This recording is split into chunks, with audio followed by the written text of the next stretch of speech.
Hi, Dr. Torres here, hoping you're all doing well and staying healthy. I am here with another edition of Going Beyond the Score, and today I would like to address the first component of the AmeriCare model, which is connect upon contact. We have all seen the unexpected result of the COVID pandemic on our industry. Patient visits are down to emergency departments and urgent cares across the nation, and patients are scared to come to the hospital and even delaying crucial care to the last minute. They are turning to telemedicine and other options for their care. Nothing, however, can replace the in-person evaluation and emergency care that we provide, and it is important to keep that relationship of trust with them and help them feel safe and welcome when they come to see us. Extended periods of uncertainty like the one we're having give rise to unanticipated needs and anxiety. Patients and families respect the commitment and the risk that frontline caregivers like you have embraced and are relying on you during this time of crisis. Understanding and meeting their needs with good communications is essential. This is a critical moment and an important opportunity to build unbreakable bonds of trust with patients and families that will extend long past this pandemic. The connect upon contact is first on the list because it takes just seconds for people to form an impression of us. It is not fair, but that is just the way that human behavior has developed as a mechanism to help people know if they can trust their environment. These quick judgments are called mental heuristics. A heuristic is a mental shortcut that allows people to solve problems and to make judgments quickly and efficiently. I am attaching a brief lecture on this topic for you to review. Please pay attention to the section on the halo effect. Briefly, the halo effect shows that people are highly influenced by first impressions.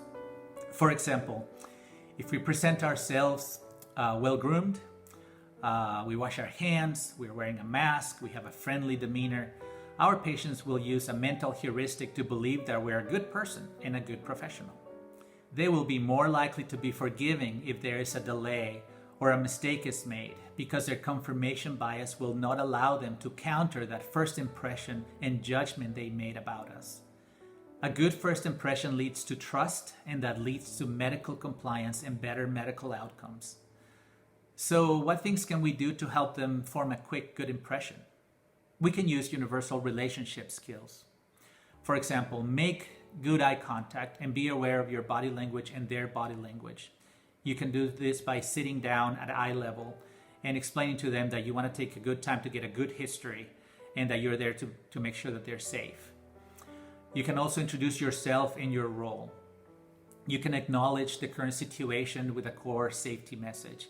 You can come into the room and explain that you're going to wash your hands while you're wearing a mask. You can always prompt the patient to share their concerns and specifically ask them at the beginning of the visit, what is it that you're worried about that brought you here today? Is there anything else you're worried about? Do you have any other questions? And at the end of the visit, asking them again, did we resolve the concern that you had when you came to see us? Is there any other question or concern that you have? You can also narrate any care that you provide. I call it blueprinting. For example, you can tell them what's going to happen is a technician is going to come in and start an IV. A nurse is going to come and hang some medicine and fluids because I want to hydrate you. After that, an X-ray technician is going to take you across the hallway. You're going to get an X-ray, and you and I will sit down after that to discuss your labs and X-rays. Do you have any other questions or concerns? That is how you narrate, and it gives them a sense of, first, that you're a professional, that you know exactly what you're going to do, that they're well cared for, and kind of gives them an expectation of what is going to happen, and they understand, okay, there's going to be some delays because several things are going to happen. Thank you for all you do and for taking the time to review these important issues that affect the care of our patients. Please stay safe and always keep learning. Until next time.